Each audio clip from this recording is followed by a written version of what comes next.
Salut à tous, ravi de vous retrouver sur canalturf.com pour évoquer le programme de ce jeudi 13 janvier.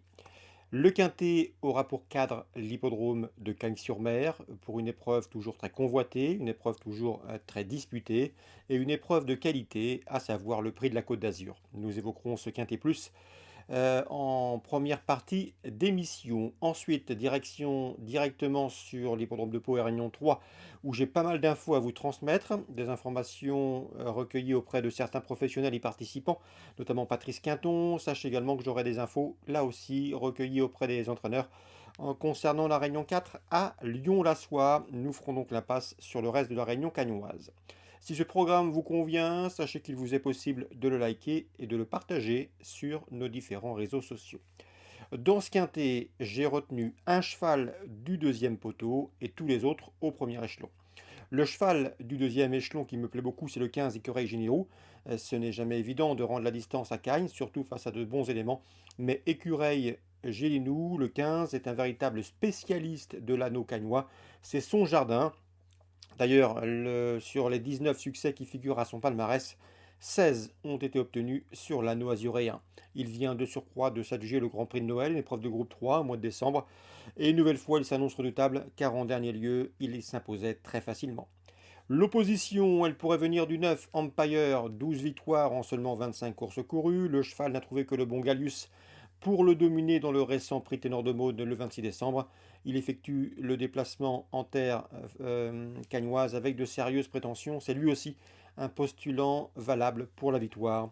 Le 5 Eric The est bien connu désormais sur notre sol, un cheval régulier. Lors de ses 7 derniers parcours, il a enregistré 6 podiums dont 3 succès. Il avait également dominé et un Empire qu'il retrouve ici à l'occasion du prix Narquois, une épreuve de groupe 3 disputée à Vincennes. Le 7 El Presidente s'est permis le luxe de signer 10 succès l'an dernier en 2021 et il a débuté l'année de la meilleure des manières en s'imposant dernièrement le 6 janvier à Cagnes-sur-Mer. Là aussi, l'opposition est forte mais le cheval devrait une nouvelle fois répondre au présent. Son dernier kilomètre nous promet d'être assez intéressant. Le 3, c'est Esprit Mystique, qui a réalisé un meeting cagnois de toute beauté, qui en dernier lieu a montré du mieux en se classant deuxième le début du mois de janvier. Le 1, Pinto Bob, a couru 5 fois Vincennes et la cinquième course était la bonne, car il a gagné dernièrement le quintet prix de Cran, où il devançait Vikensia Hild, le numéro 2, qu'il retrouve ici. Ces deux protégés de Robert Berg me semblent en mesure également de bien faire et de se placer, mais à mon avis, le 1 Pinto Bob est largement supérieur à Viking Ice Lead. Le numéro 6 dans cette épreuve, c'est Espoir du Marny, un cheval qui reste sur 2 places de troisième intéressantes. Sur cette piste cagnoise, l'opposition a fière allure, mais le cheval est dur à l'effort et à mon avis, il peut parfaitement conserver un accessite dans ce lot. Bref, coup de poker en tête avec le 15 Écureuil Génélou qui aura la lourde tâche de rendre la distance.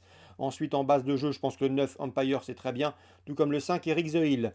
Pour les places, je retiendrai le 7, le 3, le 1, le 2 et le 6. On résume tout ça en chiffres. 15, 9, 5, 7, 3, As, 2 et 6. 15, 9, 5 et 7. Devant le 3, le 1, le 2 et le 6. Je vous le disais, on passe directement sur la Réunion 3 à Pau. Dans la première, le 101 et le 102 December et autour de minuit et December qui se présentent au départ de leur première course à réclamer s'annonce redoutable. Attention également numéro 3 Zitane qui a des références à faire valoir en terrain lourd. Donc à mon avis pour le trio, il faut tourner autour de cela. 1, 2 et 3.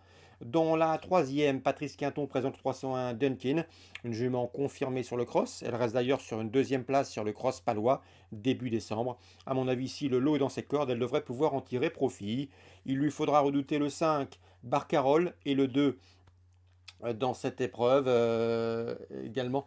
Ces deux-là ont terminé premier et deuxième sur ce cross cagnois dernièrement. C'est 301, 305, 302.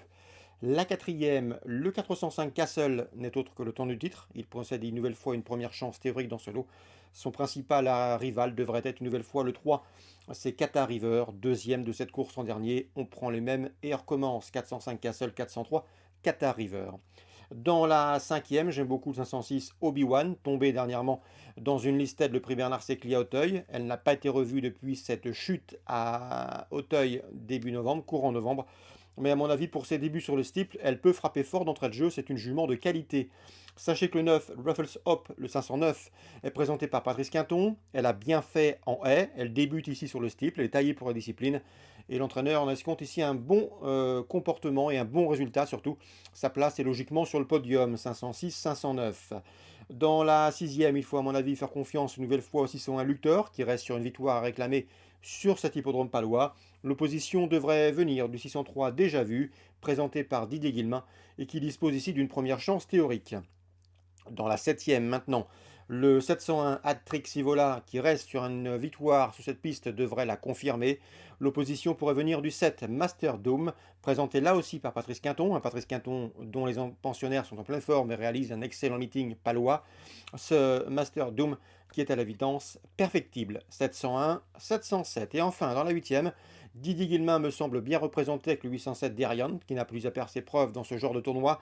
Il a remporté cette course en 2019, il s'est classé deuxième en 2020, l'an dernier, et à mon avis, il peut reprendre son sceptre dans cette compétition. Il retrouvera notamment sur sa route Jarif, le numéro 2, qui l'avait dominé dans cette course l'an dernier, 807 et 802. Concernant Lyon-la-Soie, Réunion 4, pas mal d'infos. Dans la deuxième, le 205 me semble en mesure de bien faire, c'est sans attendre, qui a bien débuté sur la PSF de Deauville et qui devrait ouvrir son palmarès ici, l'opposition semblant dans ses cordes, le 205. Dans la troisième, Yvonne Volmer était confiante la dernière fois avec Motorsport. Motorsport a répondu présent en s'imposant. Le cheval reste désormais sur 2 succès. Il peut les confirmer ici, en tout cas le cheval est resté bien. Attention également dans cette troisième au numéro 6, Kadnekov. Souvenez-vous, Nicolas Bélanger était confiant dernièrement pour lutter pour la victoire. Son cheval a répondu présent en prenant une bonne deuxième place. D'ailleurs, il reste sur plusieurs places de deuxième. Une nouvelle fois, le cheval devrait faire sa course et lutter pour le podium, à mon avis. Et pour une cote, on se méfiera du numéro 7, c'est Mockers Setter. C'est Hackle Setter, pardon, présenté par Fernand Meques. Le cheval n'a pas eu le rendement escompté la dernière fois, mais lors de son avant-dernière sortie, il avait très bien couru. C'est un cheval qu'il ne faut pas hésiter à accompagner au bras, à solliciter, un cheval pas toujours décidé, pas toujours volontaire, mais en valeur pure, il a le potentiel pour briller à ce niveau. Fernand Meques en a compte ici un bon comportement, à condition que le cheval soit décidé. Troisième course, 1, 6 et 7.